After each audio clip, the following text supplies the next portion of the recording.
नमस्कार, ये आकाशवाणी है। अभी आप पूजा तमांग से समाचार सुनेंगे।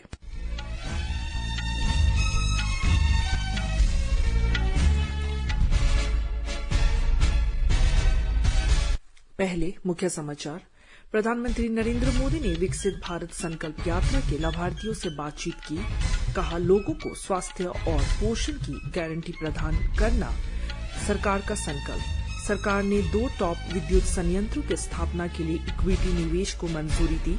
केंद्रीय मंत्री ज्योतिरादित्य सिंधिया ने कहा, घरेलू विमान यात्रियों की संख्या में 57% वृद्धि के साथ भारत 5वां सबसे बड़ा नागरिक उड्डयन बाजार बना।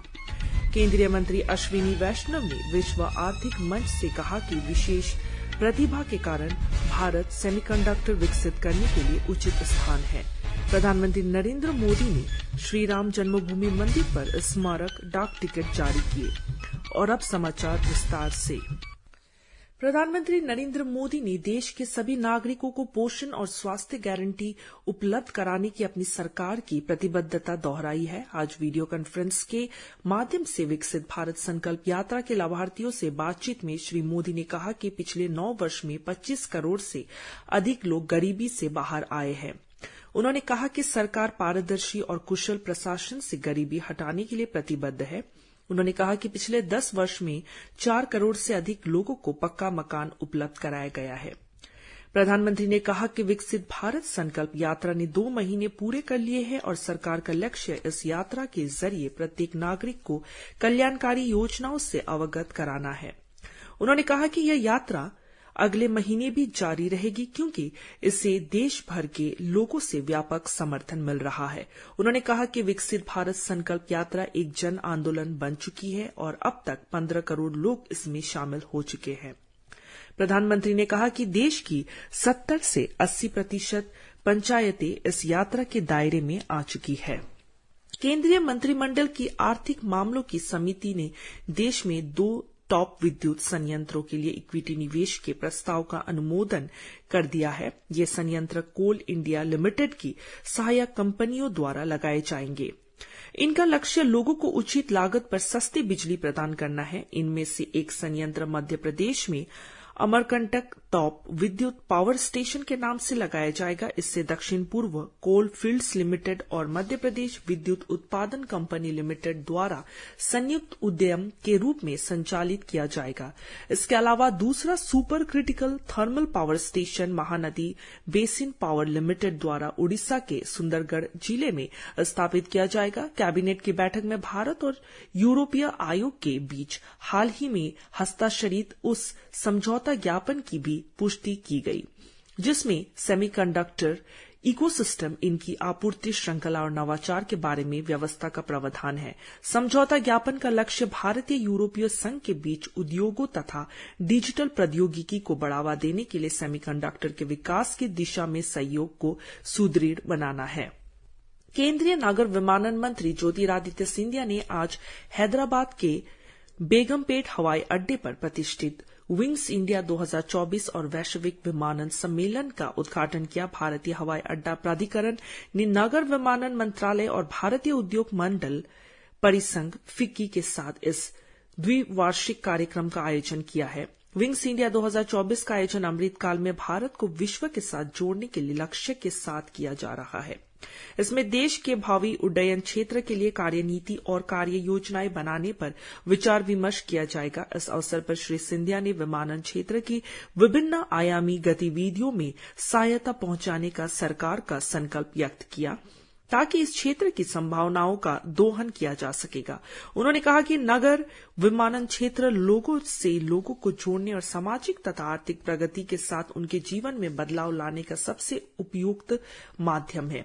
उन्होंने कहा कि यह क्षेत्र वासुदेव कुटुंबकम का आदर्श कायम करने में सही मददगार है। उन्होंने कहा कि इस क्षेत्र में रोजगार का एक अवसर सृजित होने से 6 और अवसर पैदा होते हैं तथा नए ढांचे और नए हवाई अड्डों की व्यवस्था पड़ती है। उन्होंने कहा कि प्रधानमंत्री नरेंद्र मोदी के नेतृत्व में वैश्विक नागरिक उड्डयन क्षेत्र में भारत ने शानदार प्रगति की है। विमानन क्षेत्र की भावी योजनाओं का खुलासा करते हुए श्री सिंधिया ने कहा कि इस देश के प्रत्येक जिले में एक हवाई अड्डा या हवाई पट्टी स्थापित करने का लक्ष्य रखा गया है। श्री सिंधिया ने कहा कि देश में विमान चालकों में 15% महिला पायलट है, जो दुनिया में सबसे अधिक है। उन्होंने कहा कि अगले कुछ महीनों में करीब 1000 ड्रोन दीदी प्रशिक्षित की जाएगी और ग्रामीण इलाकों में विमानन ढांचे का निर्माण किया जाएगा। इससे पहले नगर विमानन राज्य मंत्री जनरल वीके सिंह ने कहा कि इस क्षेत्र के विकास का भारत के साथ ही वैश्विक जीडीपी में भी योगदान है। श्री सिंधिया ने इस अवसर पर विंग्स इंडिया उड़ान 5 के तीसरे चरण के बोली कार्यक्रम के बारे में नॉलेज पेपर भी जारी किया। इसके अंतर्गत एयर इंडिया ने गुरुग्राम में विमान प्रशिक्षण केंद्र की स्थापना के बारे में समझौते का आदान प्रदान किया। इससे अगले 10 वर्षों में 5000 व्यक्तियों को प्रशिक्षण प्रदान किए जाने की संभावना है। 4 दिन तक चलने वाले विंग्स इंडिया 2024 के दौरान नई पीढ़ी के विमानों के प्रदर्शन के साथ साथ सहयोगी उड्डयन सेवाएं और पर्यटन क्षेत्र की प्रगति दर्शाई जाएगी। इस दौरान देश के भावी उड्डयन क्षेत्र की रणनीतिक रूपरेखा पर भी विचार होगा। 100 से अधिक देशों के 1500 से अधिक प्रतिनिधि और 5000 व्यापार प्रतिनिधियों के कार्यक्रम में भाग लेने की आशा है। 1 लाख से अधिक दर्शक भी इसमें शामिल होंगे। कार्यक्रम के दौरान लगभग 500 व्यापारिक बैठकें होंगी। विश्व के 130 प्रदर्शक और 15 आतिथ्य केंद्र भी इसमें भाग ले रहे हैं। यह आयोजन इस महीने की 21 तारीख तक चलेगा। राष्ट्रीय पेंशन प्रणाली एनपीएस में एकल पंजीकरण की सुविधा प्रदान करने के लिए पेंशन निधि नियामक और विकास प्राधिकरण ने पॉइंट ऑफ प्रेजेंस विनियमन अधिसूचित किया है। इसके अंतर्गत एनपीएस खाताधारक निर्दिष्ट संस्थानों में पंजीकरण, अंशदान और लेन देन कर सकते हैं। केंद्रीय वित्त मंत्रालय ने कहा कि व्यापार करने में सुगमता और डिजिटल प्रणाली को बढ़ावा देने के लिए पंजीकरण प्रक्रिया को सरल बनाया गया है। राष्ट्रीय पेंशन प्रणाली के अंशदाताओं के पॉइंट ऑफ प्रेजेंस के तौर पर बैंक और गैर बैंकिंग वित्तीय संस्थान कार्य कर सकते हैं। अब अंशदाता कई स्थानों पर पंजीकरण के स्थान पर एकल पंजीकरण करा सकेंगे। उनके आवेदन के निपटान की समय सीमा भी 60 दिन से घटाकर 30 दिन कर दी गई है। सरकार ने भारतीय स्टैंप विधेयक 2023 के मसौदे पर सुझाव आमंत्रित किए हैं। लोगों से 30 दिन के अंदर अपने सुझाव देने को कहा गया है। केंद्रीय वित्त मंत्रालय ने कहा कि राजस्व विभाग ने मौजूदा स्टैंप कर व्यवस्था के अनुरूप भारतीय स्टैंप विधेयक का समझौता तैयार किया है। पारित हो जाने के बाद यह विधेयक भारतीय स्टैंप अधिनियम 1899 का स्थान लेगा। स्टैम्प अधिनियम लेन देन संबंधी लिखतों पर स्टैम्प के रूप में लगने वाले कोरों से संबंधित विधान निर्धारित करता है। मंत्रालय ने कहा कि आधुनिक स्टैम्प कर व्यवस्था के अनुरूप बनाने के लिए समय समय पर अधिनियम में संशोधन किया गया है। केंद्रीय इलेक्ट्रॉनिक्स एवं सूचना प्रौद्योगिकी मंत्री अश्विनी वैष्णव ने कहा है कि भारत का सेमीकंडक्टर मिशन प्रतिभा, विकास और संपूर्ण चिप डिजाइन करने पर आधारित है। उन्होंने बताया कि केवल 24 महीनों में भारत ने 104 विश्वविद्यालयों के साथ समझौता किया है और पूरे पाठ्यक्रम को फिर से डिजाइन किया है। सेमीकंडक्टर मिशन को बढ़ावा देने के लिए इंडियन के रिसर्च, पर्ड्यू विश्वविद्यालय सहित अंतर्राष्ट्रीय संस्थानों के साथ समझौता किया गया है। विश्व आर्थिक मंच की वार्षिक बैठक में श्री वैष्णव ने कहा कि भारत सेमीकंडक्टर विकसित करने का उपयुक्त स्थान है, क्योंकि देश में लगभग 3 लाख डिजाइन इंजीनियरों सहित बड़ी संख्या में बौद्धिक प्रतिभा है, जो विश्व में निर्मित प्रत्येक जटिल चिप को व्यावहारिक रूप से डिजाइन करते हैं।